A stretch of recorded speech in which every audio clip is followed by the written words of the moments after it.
Good afternoon, ladies and gentlemen. Welcome to TechGig webinars, our endeavor to empower techies.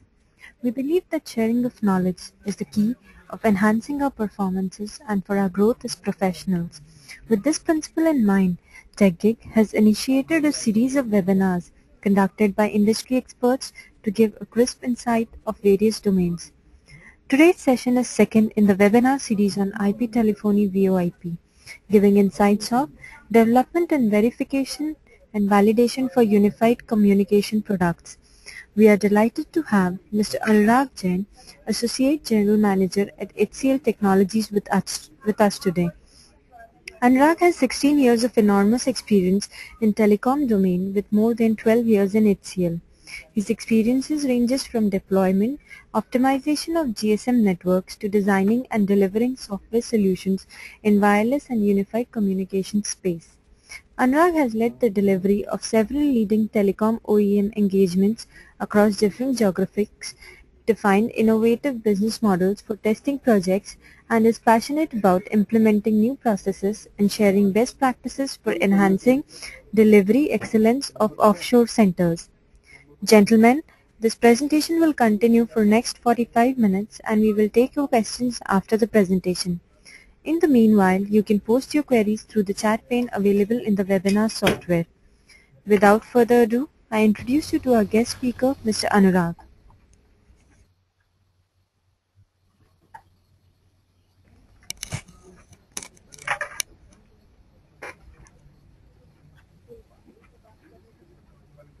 Hello everyone. Good afternoon and welcome to this webinar today. I hope all of you are able to see the presentation on the screen. So that the topic for today is development and verification for unified communication products. And the next 45 to 50 minutes, I would take you all through a brief agenda on what is unified communications, a brief overview of that. What are the typical trends in the industry today, which is impacting the market? What is the size of the market, and who are the key players in this business segment? And then we actually come to the core topic of our session today, which is what is the engineering impact of all these business challenges in terms of development and verification of UC products and applications. So I will be using the word UC, as a short form for unified communications, and then I will basically get into a couple of case studies which we have implemented in this area, and a lot of companies are following this as a strategy to address the market needs. So I will start with what all is unified communications about. So if you look at the slide, you will actually see 4 dimensions to this, and the most important piece is at the center, which says that the ultimate objective is to simplify the working of people together. Now, what this means? This actually means that there has to be a single point of access, which means that the communication should work irrespective of the device, irrespective of the interface through which you will receive the information, irrespective of the platform, and irrespective of the network. So that's the single point of access. And then it talks about integration of real-time communication with non-real-time things. So for example, today we have real-time voice as I am talking to you on IP. And then we have some non-real-time applications like email or social networking. So it's really a marriage of these two. And then the third most important part here is that people should be able to access this information anywhere and anytime. So this is really the key, that irrespective of the location and whichever time zone you are, people need access to the information today. And the last but not the least is the business process integration. So I would like to emphasize a little on this, that how unified communications is bringing change to the business today. So it is the integration of these communication elements with different business processes where actually the real benefit of UC lies.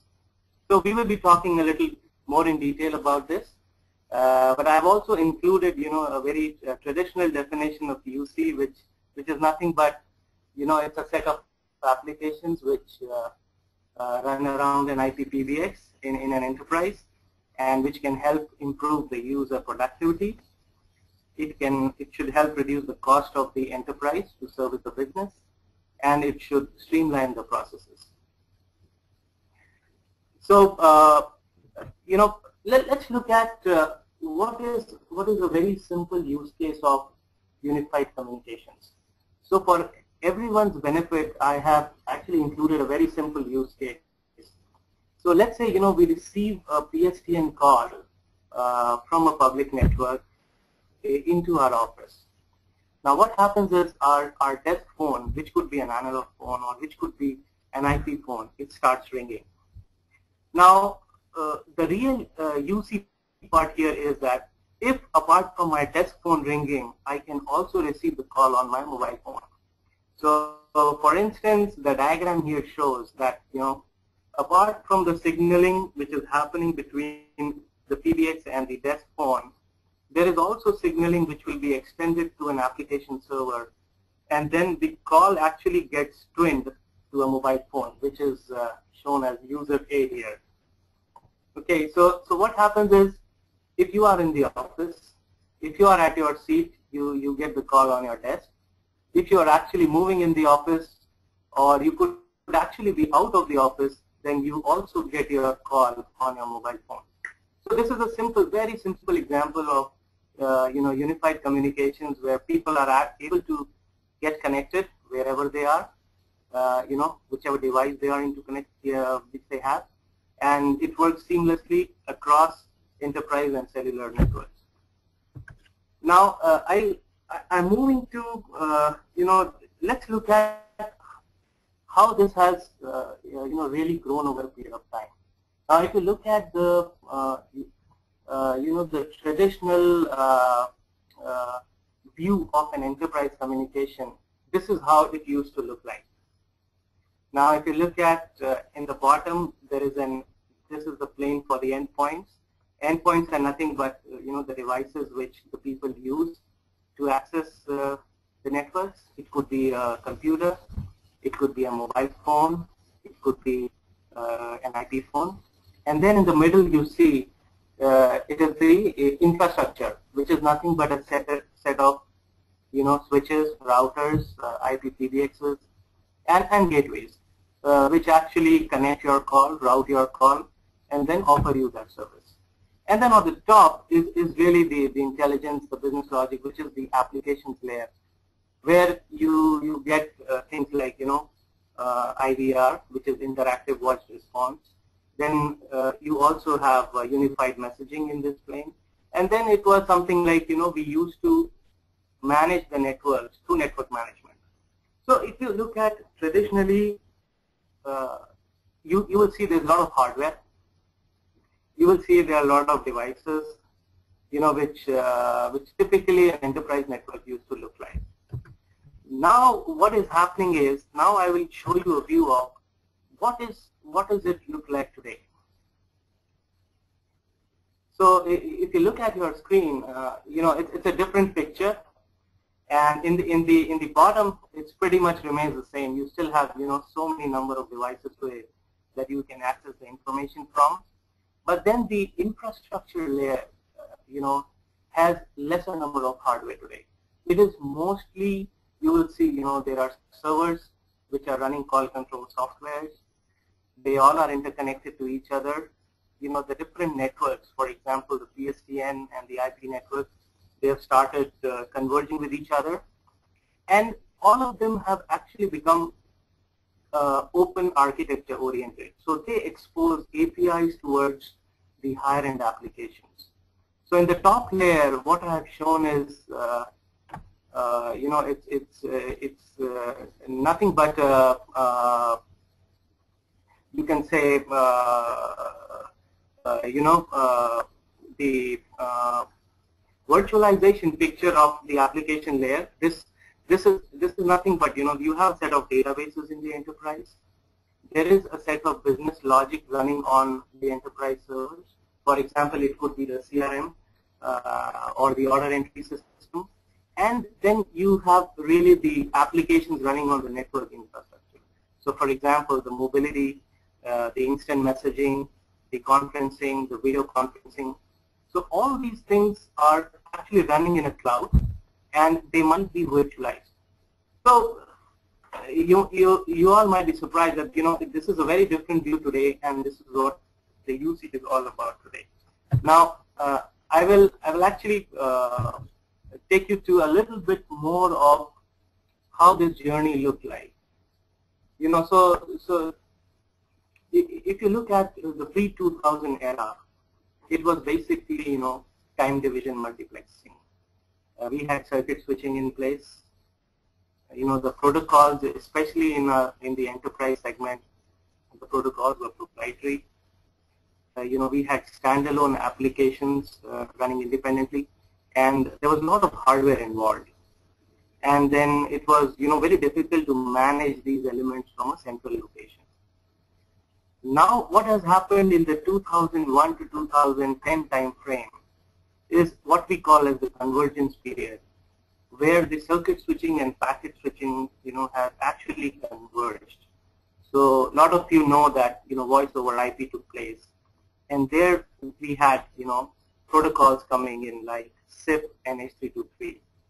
Now I would like to take a pause here and actually emphasize on SIP as a protocol, which has completely changed the dynamics of the UC industry today. And it is such a simple text-based protocol which allows us to create sessions, and it is not only used by small applications, but it is very seamless and integrated with all kind of high bandwidth intensive convergent applications, for example video.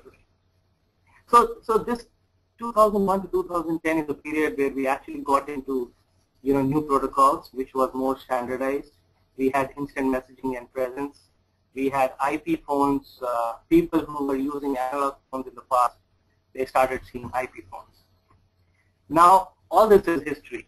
So what does it mean to us today? So today, if you look at 2010 and moving forward, so we are already on the onset of 2012. What we are looking at is very open architectures, which the solutions need to have. They need to have federation. So when I say federation, for example, I being an HCL employee, I should be able to seamlessly communicate with a Microsoft or an Avaya employee, and the two networks should be able to allow me to see the presence of the users, allow me to do instant messaging and things like that. And then social media, and needless to say, I think today a lot of people who joined this session, most of you might be having Facebook accounts. So social networking is something which any communication element will not be able to work without. And then it's what I call as multi-protocol integration is nothing but, there are so many protocols today, they need to interwork. So interop is very important. And obviously collaboration is a part of UC. And the last, again, the point which is happening is communication as a service. So this term, you might see this very similar to what we call as software as a service. Now, CAS has also been derived from software as a service, but it actually says that we will sell communication as services to the people. So instead of selling boxes, hardwares, and devices to enterprises, we will actually sell it as a service. So this is where the world is moving, and I think a lot of us are part of it. And what I've done is in the top, I have just listed key 5 areas which Forrester Research has recommended are probably going to change the business landscape in the next decade. So, and the first one in the UC space is mobility. So I think people might have seen different reports that mobility business is actually worth billions and billions of dollars in the years to come. And you see players are taking this very seriously. So that is number one. Number two is cloud communication. So you know, the one word which is prevalent for technologies to come in the next decade is cloud. So UC also needs to be, offered as a service to the people. The infrastructure needs to move away from on-premise deployment to hosted deployments, which can be managed from a central location, and for which the infrastructure costs of the enterprises significantly go down. The third aspect is dematerialization. Now, what I mean from that is, again, it's less of boxes, and the channel partners and the resellers who are actually in the business of selling this service, they have to get themselves trained. They have to get into a situation where they are able to sell this as a service rather than just network equipment. And this is also tied up to there's a term called BYOD, which is nothing but buy your own device, which implies that UC also has to extend its services so that the customer, the end consumer, should be able to select the device of his choice. He should be able to bring the device of his choice, his or her choice, and then be able to access the service. And then obviously social networking, as I already touched upon, and then the business process integration, which is the key element for UC. So what we've looked so far, I think we've briefly covered what is unified communications, what is the industry trend for that, and now we will briefly look at who are the key players in this space. Now this chart is actually a Gartner report which was published in August 2011. On the x-axis you will see the vision of the company, and on the y-axis you will see the ability of execution of the organization. So you can clearly see that Microsoft and Cisco, they are the market leaders in this segment, and they've been there for some time. Microsoft, with their Link launch, and after their Skype integration, I think they are very prominent in communication space. Cisco, as you all know, has been a leader in the space, and Cisco is focusing a lot on video solutions, which is I think going to change the shape of the industry in the years to come. And then Avaya, Alcatel-Lucent, and Siemens. I think these are the three other key players in the leaders quadrant. Again, here, Avaya, after the Nortel acquisition, have become more stronger in the SMB space, and they're seriously looking at that. Now, I will briefly talk about a couple of other developments which are very interesting. If you look at the company Mitel Networks, this is actually the only company in the visionary segment. And Mitel has actually made a difference with a new CEO coming in this year, and they have actually re-strategized their complete sales portfolio to increase their ability to focus on the SMB market with virtualization. And they're very strong as a technology company in terms of mobility and integrated communication elements. And they offer services in US and Europe, and similarly NEC is focusing on the Asian and the Japanese market. You will be surprised to see that Huawei Technologies has also entered in UC space as a niche player. Now all of us know that wherever Huawei enters, they make a difference to the market. So the other OEMs, manufacturers, are actually watching this very closely because of the cost points at which Huawei plays. So this is a very brief view of who are the key players, and if you look at today the total market size, we are talking about $14.5 billion of UC business, which will happen in North America, Europe, and Asia Pacific, in 2015 time frame. Now, this data is again from Forrester, and this shows us, the kind of the size of the market. So I will now, a little bit shift gear and actually take you to the core of the session today. So what we have looked at so far is, what is UC, what are the trends, and who are the players. Now, what does it mean to technocrats like us, architects like us, who are actually developing and testing UC solutions? Now, this picture I've included is basically, if you look at the technology asks from the end customers, or I will say the end consumers, I've tried to put it in 4 areas. Number 1 is the ease to use. So, the most important factor today is the user experience. So, any UC application that we design and launch in the market, the user experience is very important, because it's ultimately there are so many devices today and applications available. The users are naturally tending to use the one which is the easiest to use. So this is a very important factor from a design point of view. And the second, I will say, is simplifying the administration. Now this again, traditionally in the enterprise networks, administration has been a challenge. And today the companies are actually looking at it very seriously of how to centrally manage, a large hosted solution. And especially when we get into a cloud kind of an environment, we need to have portals, we need to have back-end integrations with billing systems in place. We need to have, the end-to-end infrastructure in place so that, it reduces the total cost of ownership for the enterprise. The third element, which I will say is very important, is from a technology point of view, is the number of devices that we have today.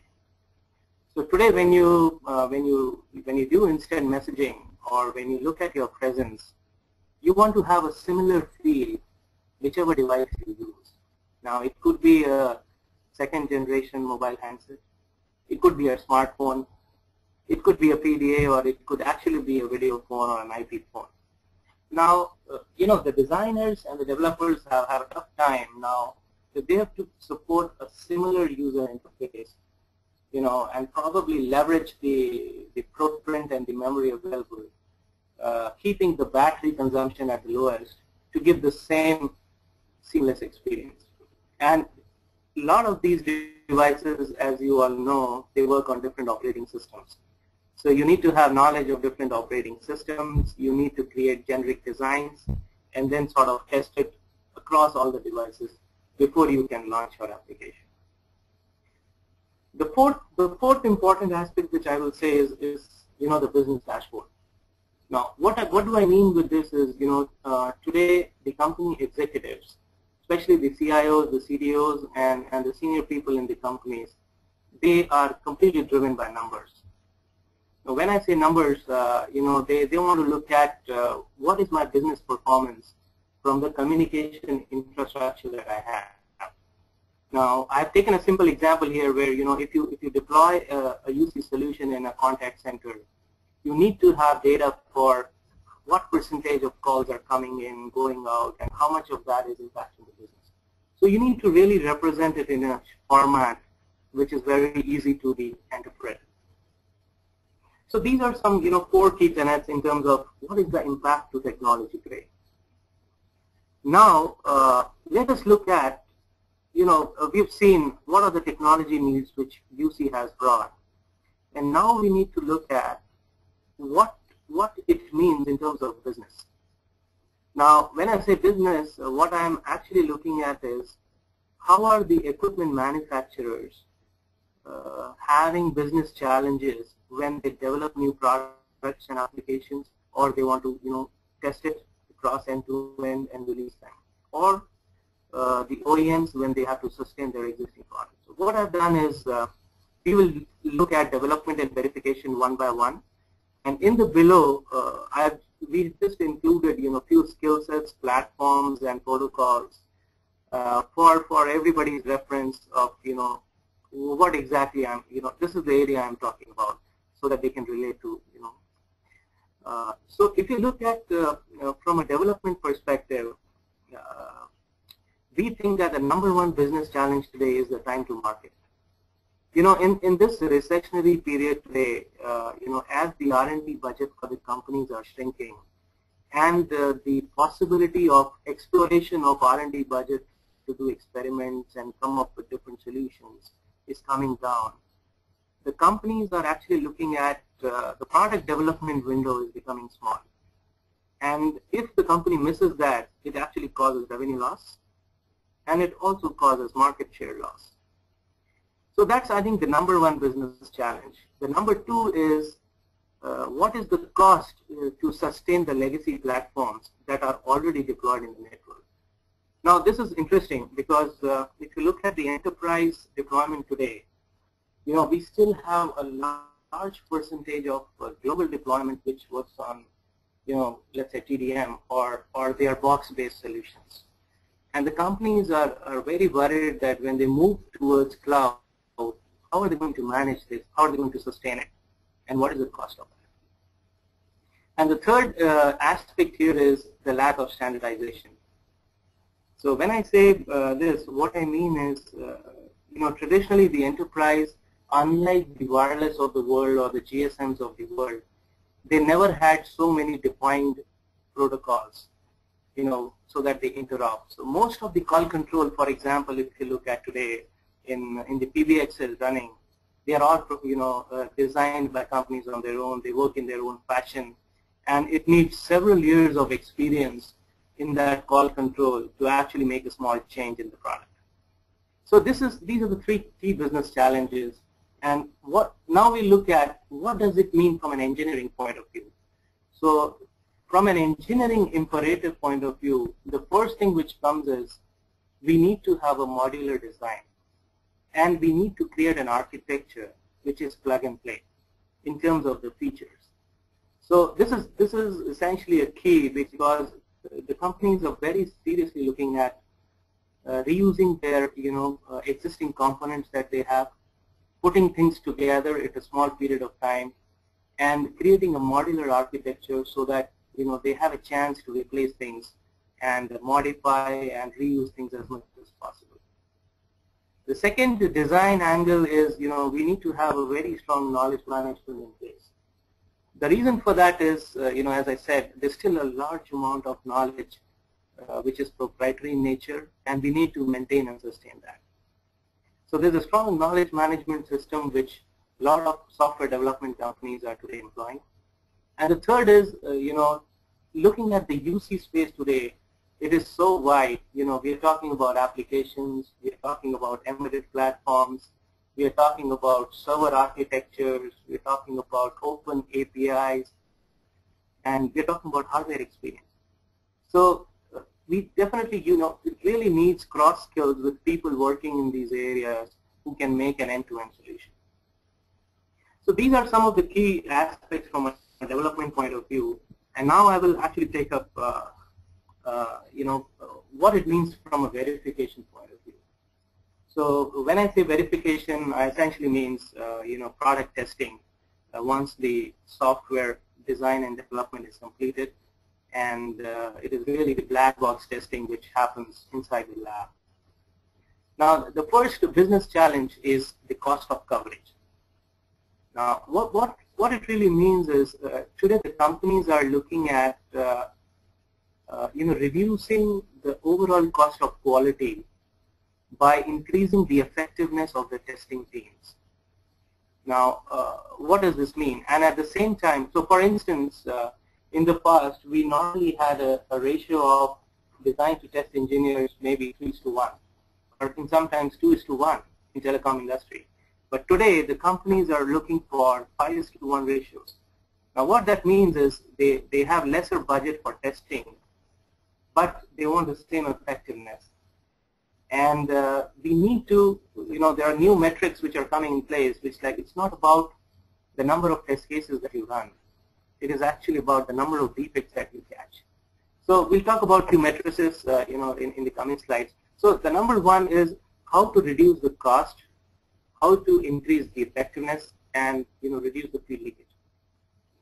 The second important business challenge is shorter cycle time.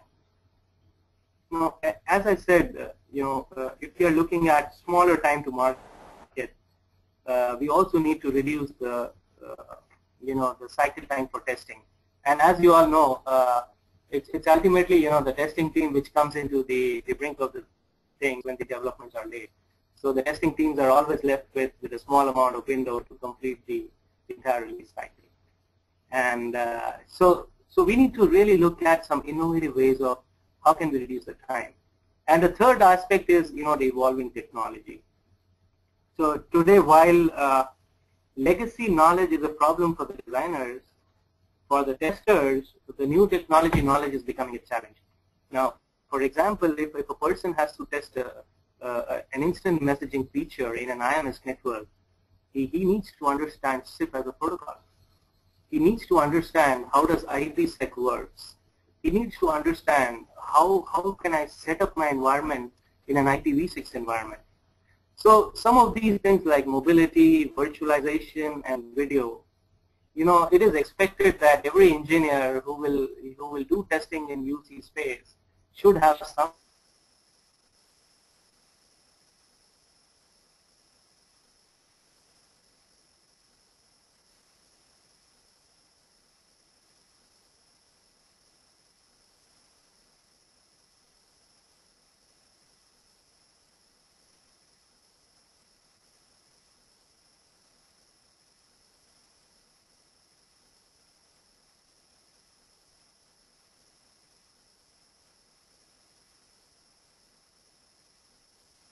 Hello? I'm sorry, I think I lost my audio, so I will sort of wait for a minute. Now we can hear you. Please go ahead.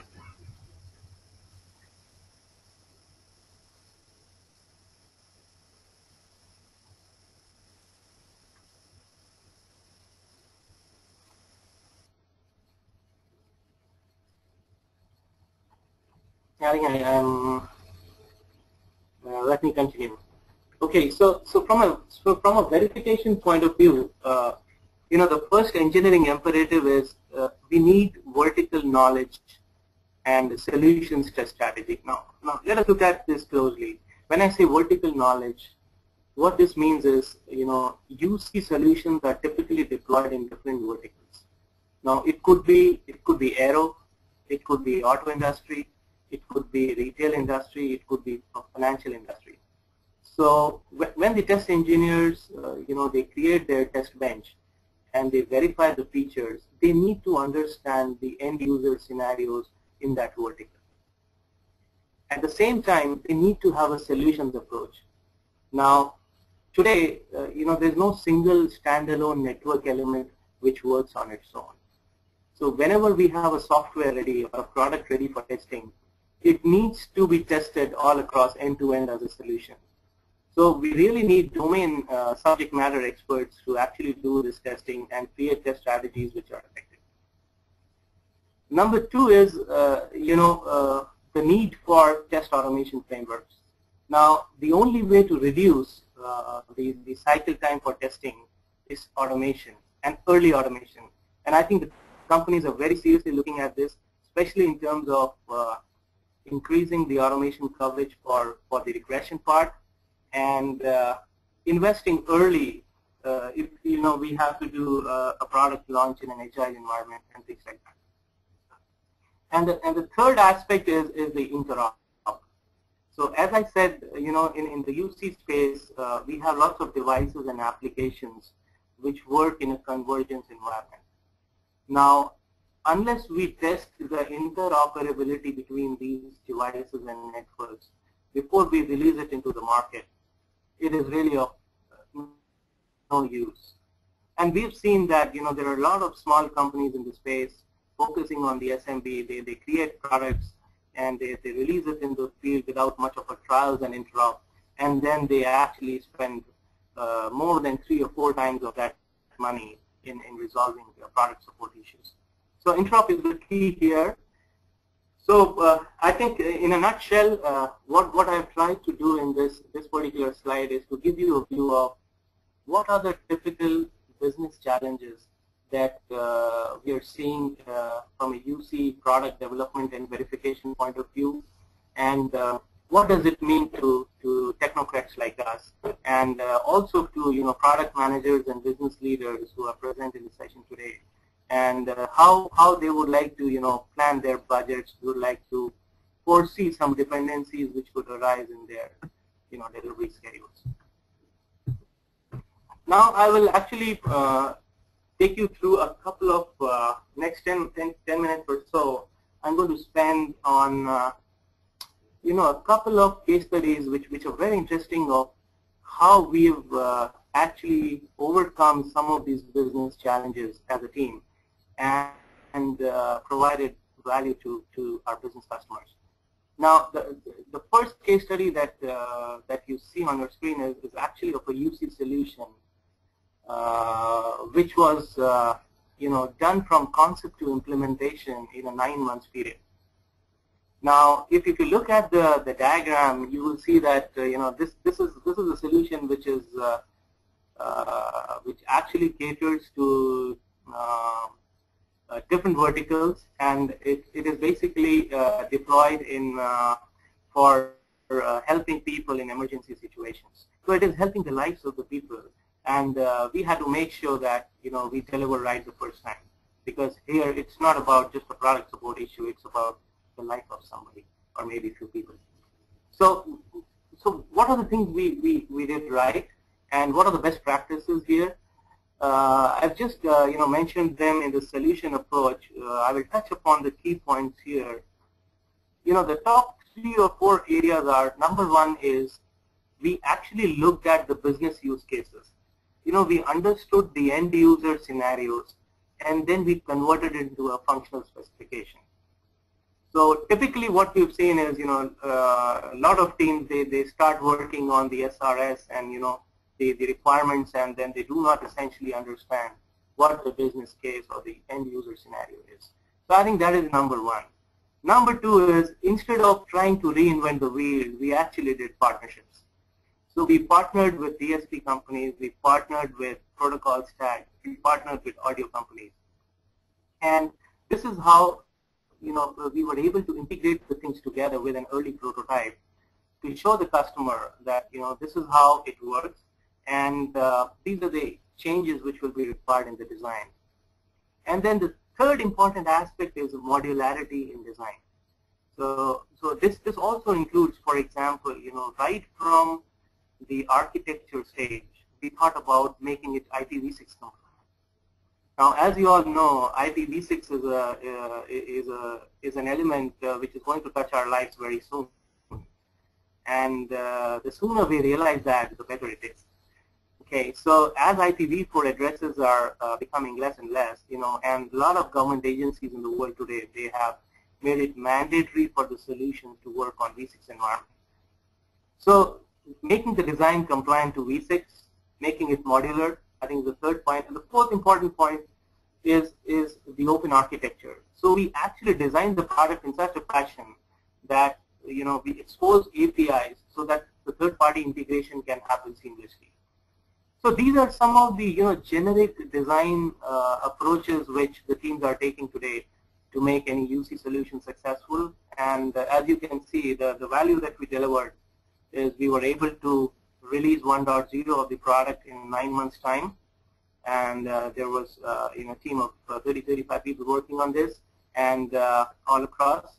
And then we were able to achieve the key USP, the key selling point, which was creating a sound output of 90 decibel at the sound pressure level at 1 meters, which is very important in an emergency kind of an environment. When the people, they start running here and there, and there's a lot of noise. So you really should be able to hear the sound which is coming out of the paging device. And then the other 2 important aspects, we delivered it right the first time, which means that there were 0 errors reported from the safety and environmental conditions.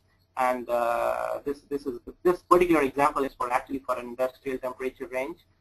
And the last again is the interop. So we started the interoperability issues, especially on the SIP protocol side. right up front, so that the solution seamlessly work with Avaya, Cisco's, and Siemens of the world when it gets deployed. So this was actually a development kind of a scenario, what best practices were deployed to achieve this. Now I'm going to move to a verification or a testing kind of a scenario, and briefly cover what are the best practices and solution approaches. So if you look at from a testing point of view and recall what I said a few minutes back, some of the key business challenges are shorter time to market. It's like the shorter life cycle for testing. The second is about increasing the effectiveness, reducing the cost. And the third is the knowledge of different technologies. Now, what we've looked at in a UC kind of solution testing, there are two important aspects, and this is what I think all the OEM customers today are looking for. Number one is how can we make the team utilization high. Now, this particular project team has actually looked at how do we reduce the amount of time which is going into unnecessary tasks like setting up the test environment, setting up downloading the builds from a remote center, and then they've basically automated some parts of the initial upgrades and installation across the systems and servers in the lab, which has which actually increased the utilization of the team by 20%.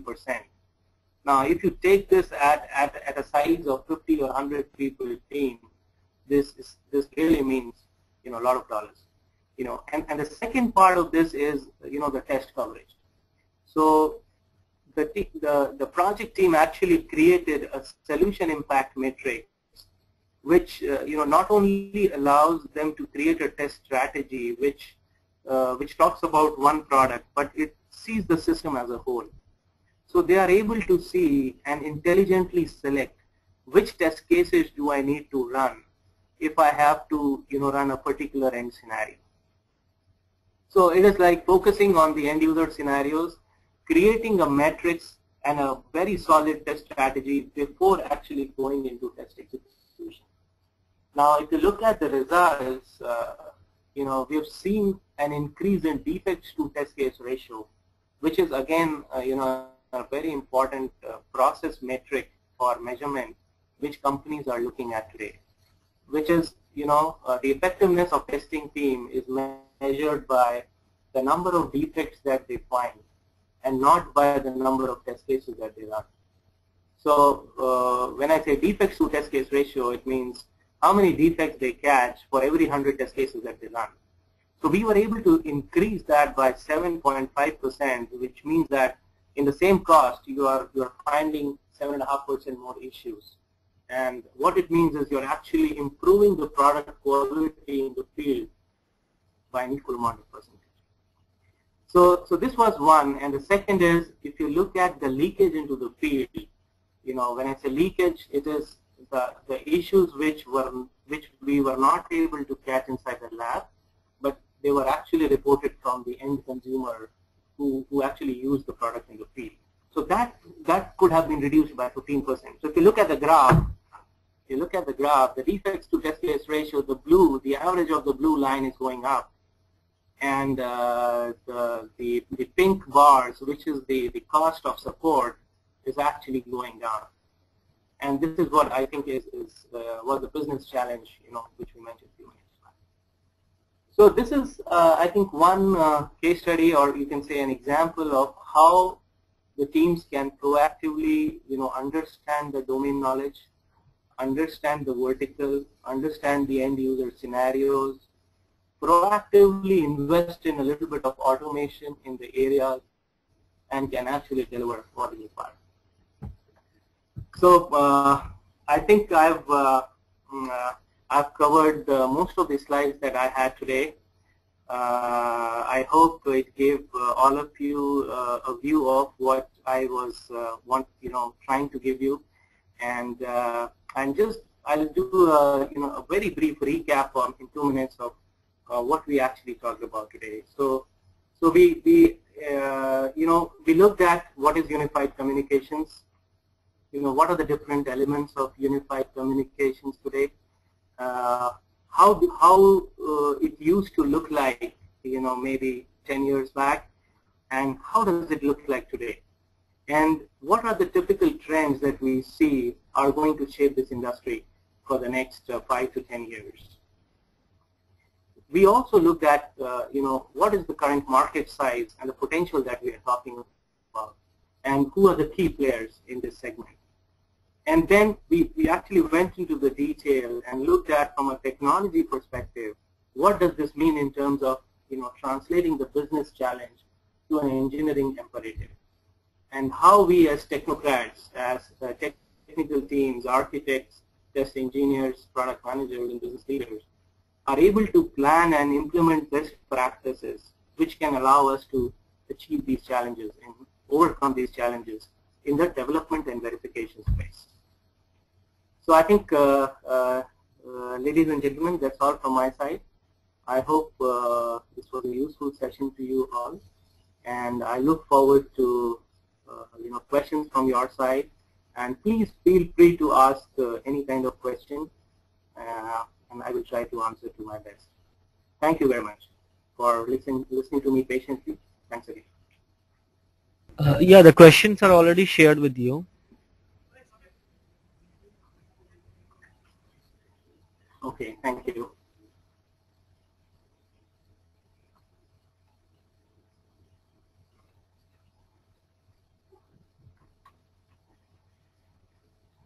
All right, so I will take the questions in the order which they came actually. So I think the first question is about how should we go about creating a plan for unified communications within our organization. I think this is a very good question, Reddy, which you have asked. And although I'm not a salesperson, I come from a technical background, but I think this is a very important question which an enterprise will ask any OEM vendor of how do I plan UC in my organization. So I think there are some 3 or 4 simple steps here. Number one is, you need to look at what is your IT infrastructure cost today. Okay. The second thing you need to look is what is your business need? What are your business goals? And how can you link it in terms of the infrastructure or the IT investment that you can do? The third most important piece here is that what is the behavior pattern of your workforce? When I say that, it really means how much they are traveling. Do they really need contacts at real time? Do they want to collaborate in the form of video? And what are actually the business needs? And essentially, there's not a single short answer here, but I think the way moving forward is IP communications. So the moment you translate this back into how we can do this end-to-end unifying, it really depends on the kind of systems which are already deployed in your enterprise, and how much of that can be migrated, or it could actually be a greenfield deployment right from scratch. So I hope this answers your question. The second question from Rajendra is what is the best way to build a distributed Voip system? Again, I think this is quite interesting.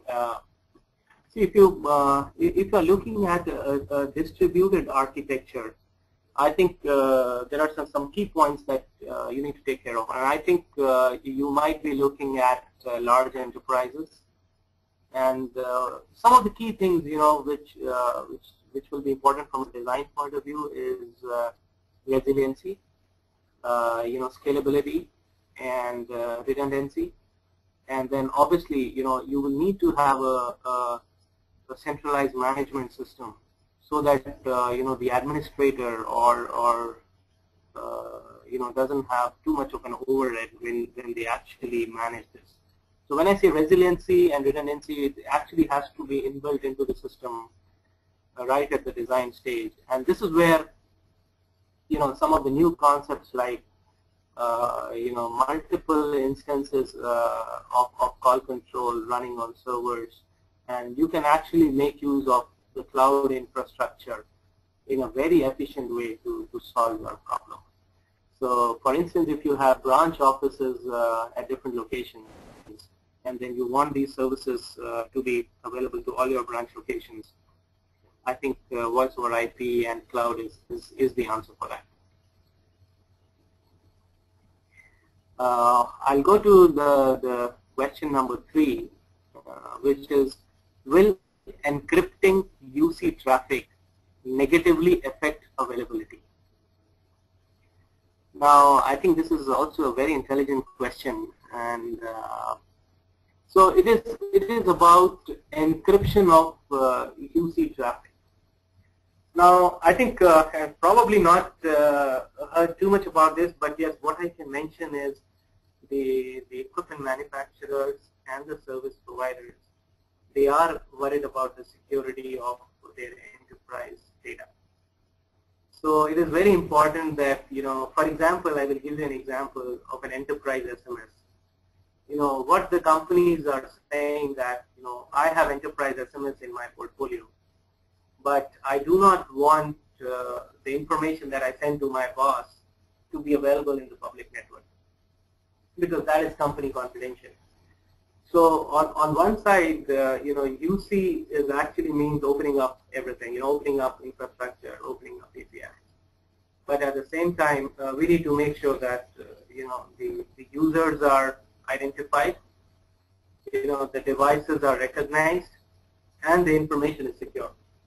So essentially, there are techniques today where encryption mechanism is being used, and in some solutions it is working, but I think it does impact the interop. So we have to deal with this very cautiously, and there are some more innovative ways of implementing security rather than encrypting all the data, because that completely that impacts the overall not only the availability but the bandwidth of the networks, because the moment you encrypt the things, you increase the payload, and you will impact the high bandwidth intensive applications. Okay, so I will actually move to the next question, which is, can outsiders access my VoIP line and gather confidential data? Now, very good question. So again, I think people are very curious to know how to hack things, or maybe they're curious to know how to secure my things. So you see, on a voice over IP line, definitely, in terms of, it's not that straightforward. So frankly speaking, I've not personally hacked voice over IP lines, but I can tell you that it's not straightforward. And today, there are security algorithms which the companies are implementing to secure that. But yes, as compared to the circuit switched era, as compared to the GSM or the 3G encryptions in place, voice over IP is more susceptible to, hacking, and the same as, any internet or IP technology space. So the answer to this technically is yes, but I'm sure you are not expecting the answer in this part. Okay, then I'll go to the next question. What should be considered when developing instant messaging security policies? Okay, so I think again this is related to security. It's a very good question. And when you are actually developing instant messaging, though I may not be particularly an expert on IM protocols, but I think based on the understanding that I have, we definitely have new mechanisms being introduced across XMPP and the other protocols which are more standard in nature, so that you have secured federation. I think security becomes more of an issue when you are federating between enterprises. So if you are actually taking care of standard protocols. And in addition to that, if for all of your enterprise users, if you have authentication and user validation at your solution level, then it really doesn't matter. So instant messaging is purely a session between the sender and the receiver, and it is routed via the server. So essentially, it is secure as such, but yes, I think this has to be handled at the application level.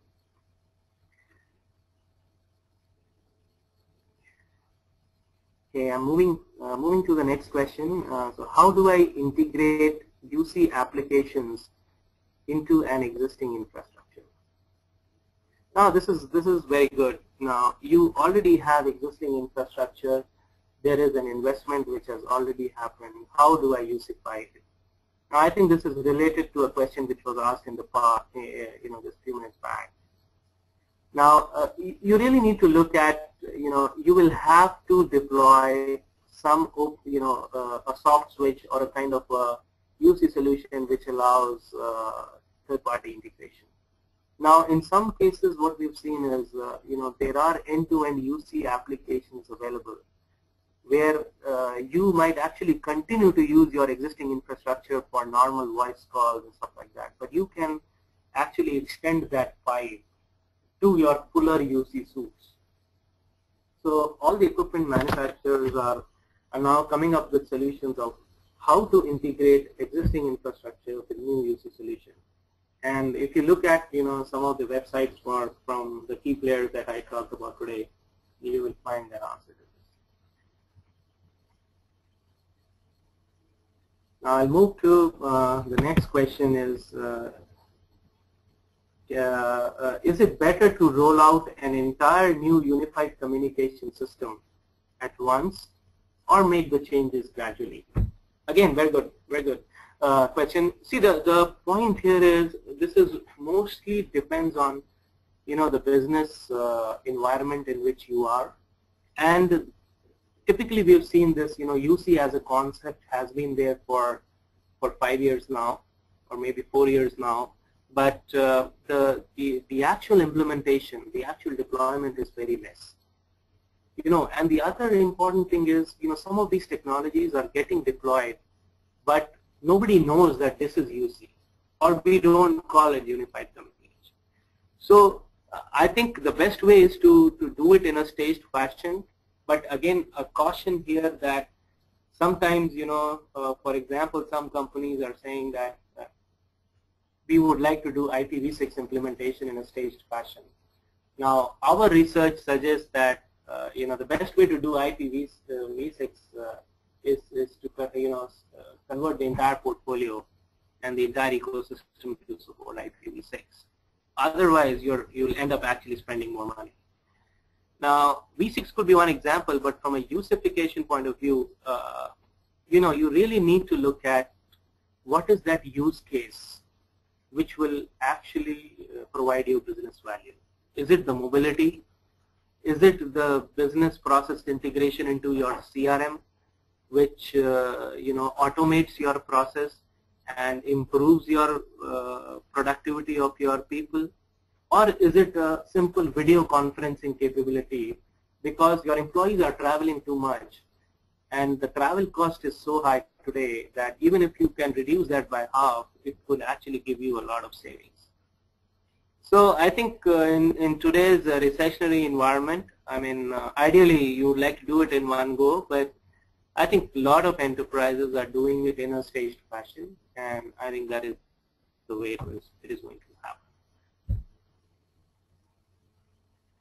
Now I'll actually take a question on how will unified communications sort of impact our disaster recovery.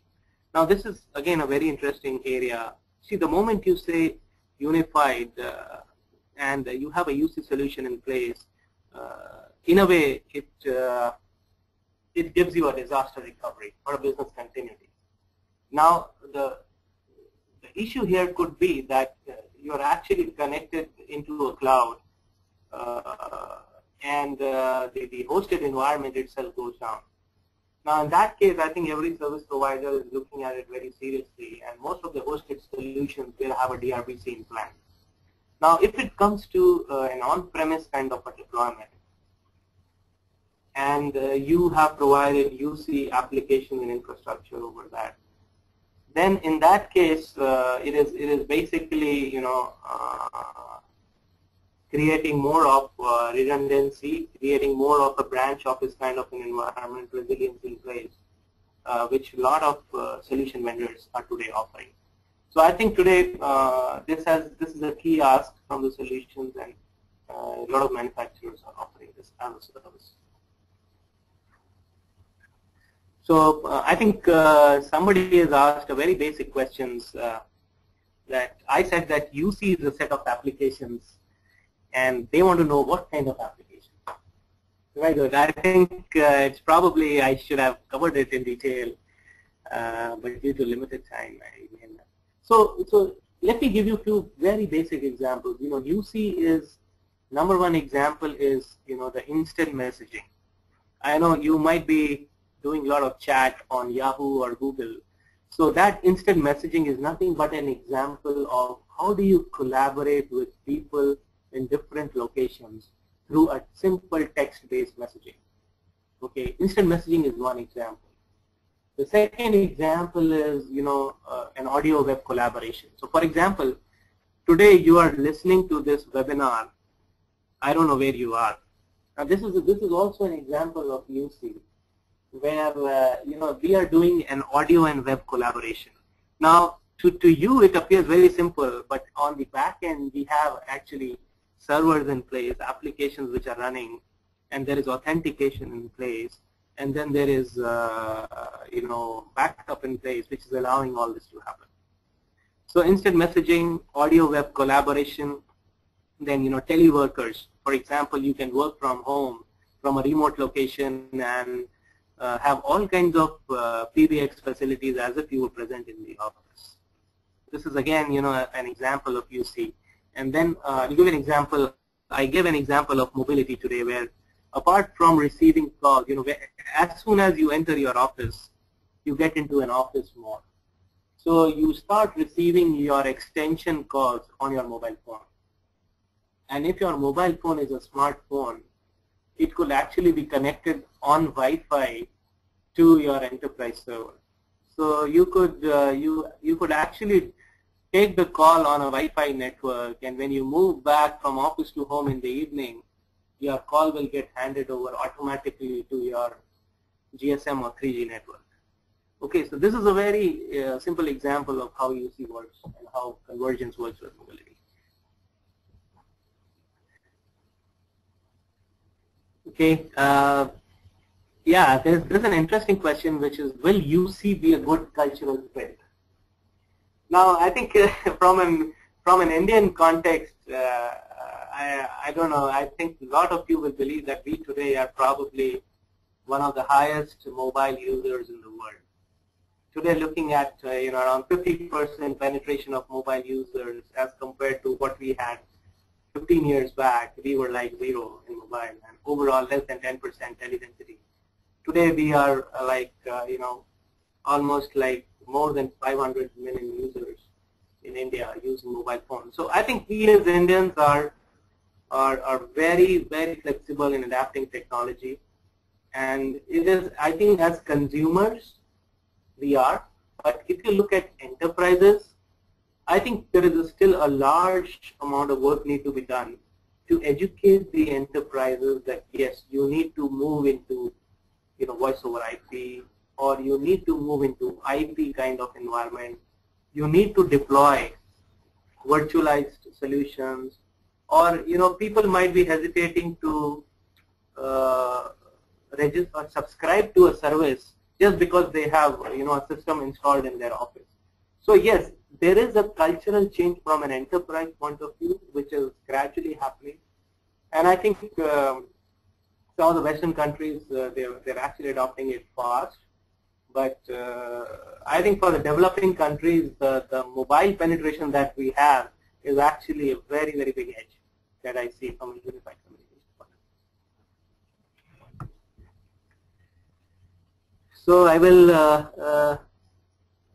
there is a question from a person says, what is the future of embedded systems in this field? Now I think this, I briefly touched on this. You see, from a, it is very important that we understand here that UC is it talks about a very wide area. Now it covers voice over IP, it covers mobility, it covers collaboration, it covers video. Lot of work which is happening today on the device side, it is embedded development. Lot of work which happens on the back-end systems, lot of software, call control and intelligence, protocol stacks, they are actually running in the form of embedded software on different operating systems. So if people who are actually looking for establishing their career in embedded space, I think UC is one of the key promising areas for them, because embedded is one of the skill set which is not readily available. It's a very high paying field, and is an important element of UC.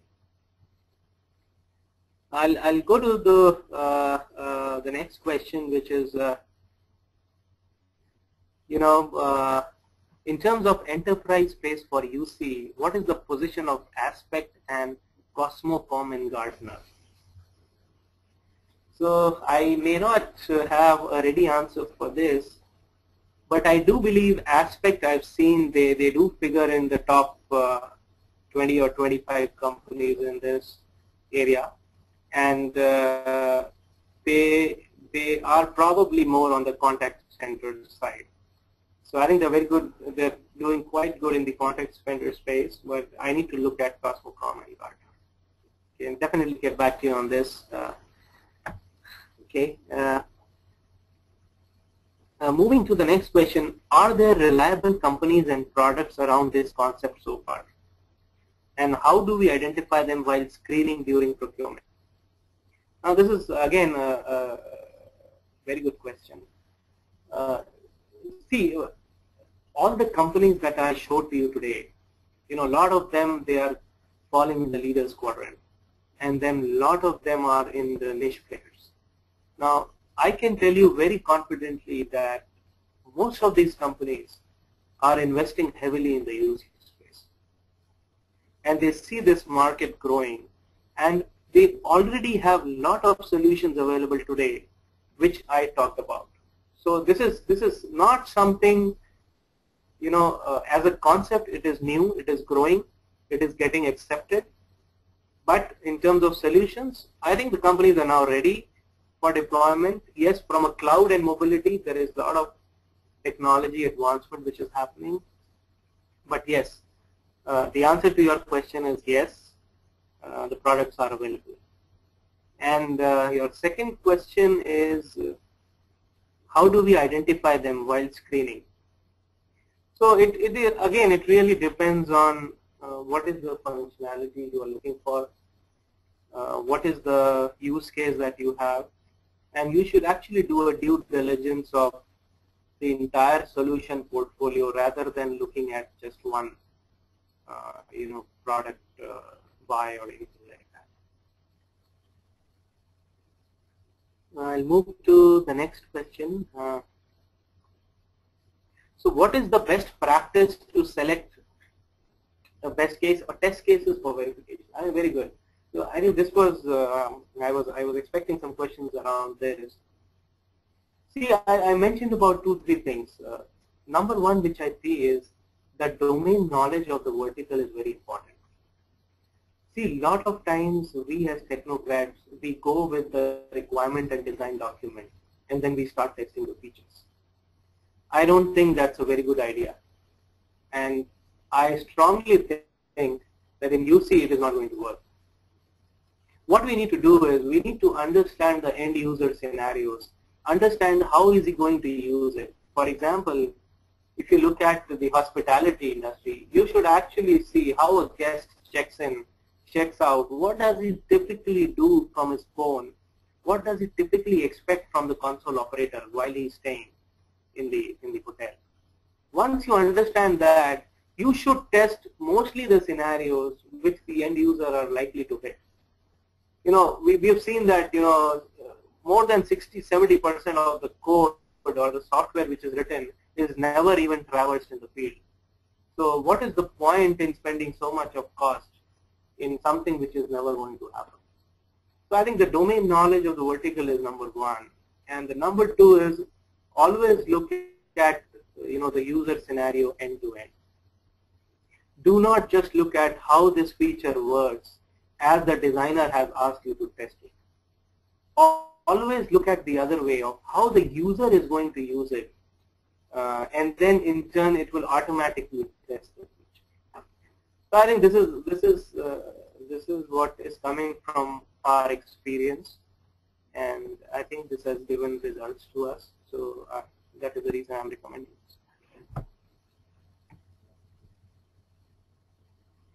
Moving to the next question.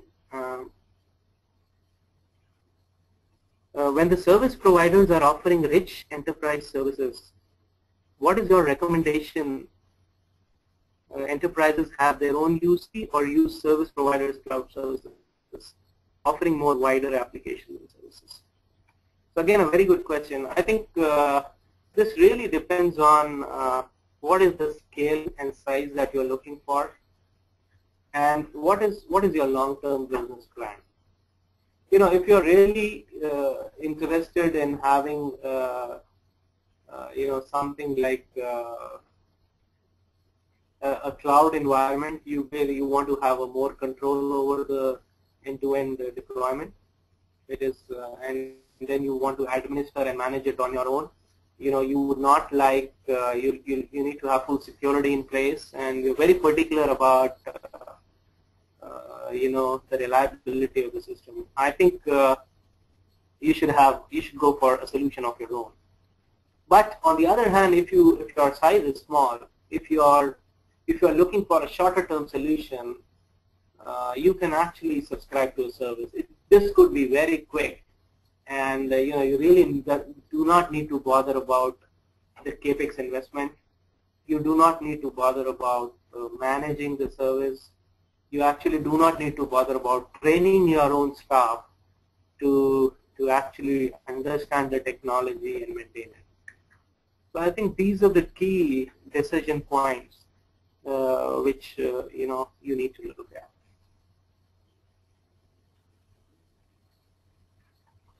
Okay, I'm going to the next question. With the advent of virtualization, we have major players in the market who are using SIP. Now, how do you think it will leverage the existing UC infrastructure of an enterprise who have IP and ISDN still in place? Again, I think very interesting. So it talks about how do we converge or integrate legacy ISDN and IP with SIP. Now, I think this is similar to the question I answered a few minutes back, where you really need to look at solutions which offer both. So today you have hybrid solutions. You still have ISDN interface in your box, and you can start using IP. And the calls can be routed from your ISDN to IP stack. It is not a problem at all.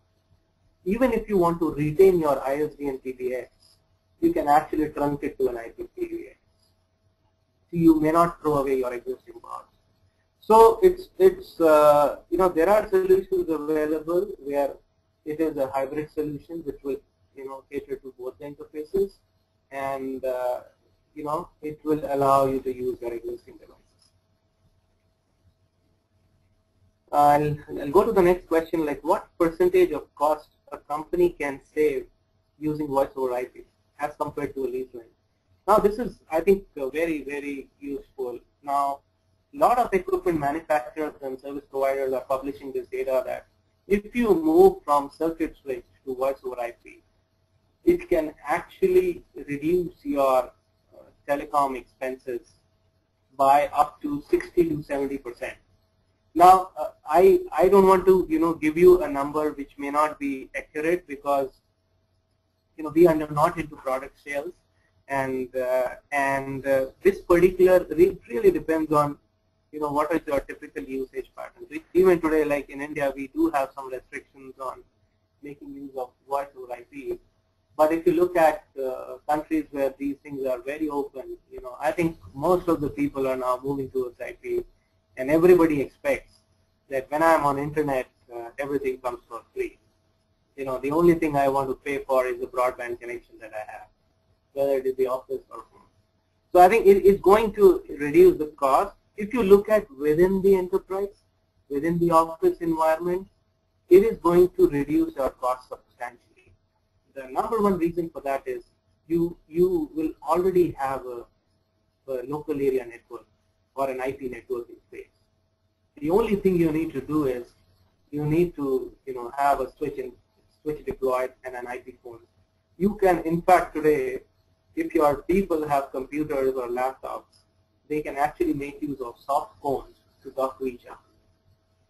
So for example, the webinar that I am giving you today is actually voice over IP, where I am connected through a headphone and my lead is connected to my laptop. So I'm not making use of any telephone. So I'm actually speaking, and it is traversing as voice over IP to you, and there is essentially no additional cost to my company because we have a leased IP line. So I think that's the difference. There is, I think there were quality of service issues, but those are days of the past. I think today we have a lot of improvements which will happen in terms of the delivery of IP packets. So voice over IP is much more reliable today and is well integrated. So another question I think related was, why is Voip so cheaper comparing to regular traditional phones? And the answer is simple, because IP works on, it's the internet world, IP based on packet switching. You do not dedicate the line to the person who is using the line, so you don't need to pay for time. You actually only pay for the usage, something like that. So the voice over IP will always be, cheaper as an infrastructure as a service. Now, I'm going to a couple of other questions. I think the time is running out. I'll take maybe two last questions.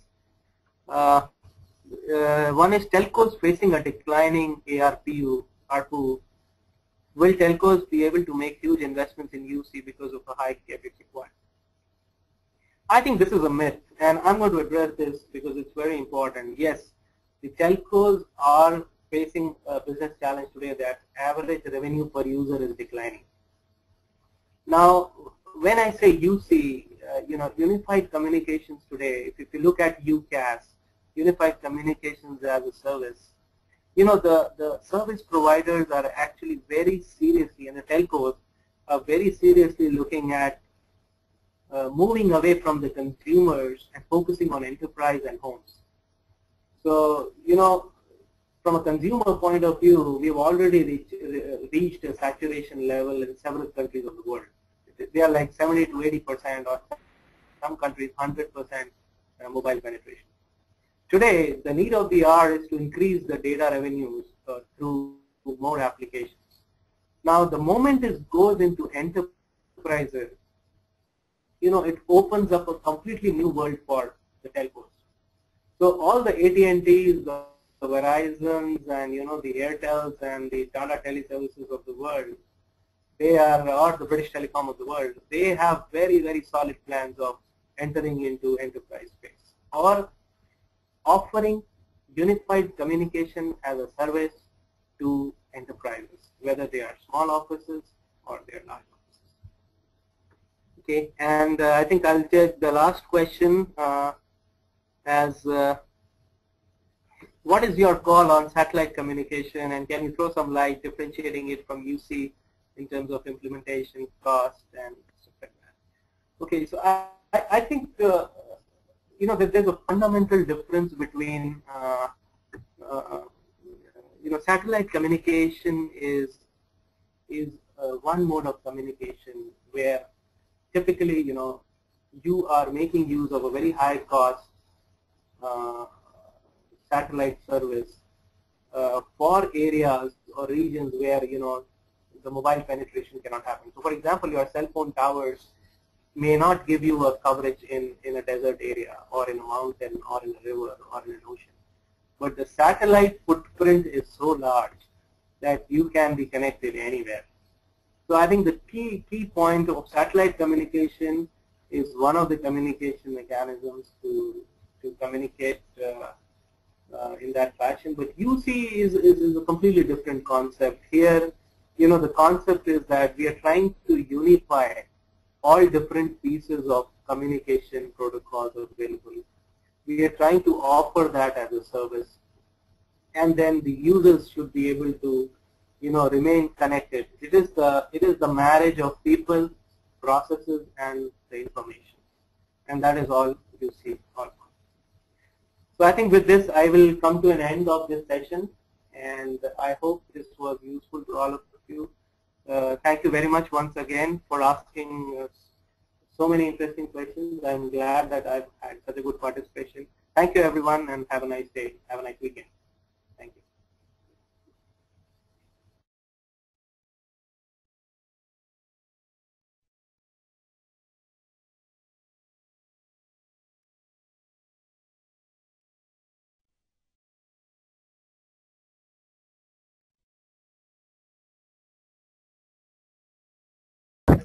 Thanks, Mr. Anurag, for your informative session on development and verification and validation for unified communications products. It was indeed an enlightening session. I would also like to thank our participants for the support in making this webinar a huge success. The recording of this webinar will be available on techgeek.com by tomorrow. The next session in the IP Telephony VoIP series is happening on Tuesday, that is 24th January at 3 p.m. The topic for the webinar is Open Source in IP Telephony. We'll be having Mr. Ashok Kaushal, Director and CTO at Deepchak Telecom Private Limited as our guest speaker. So see you all on 24th January. Till then, have a nice day. Thank you.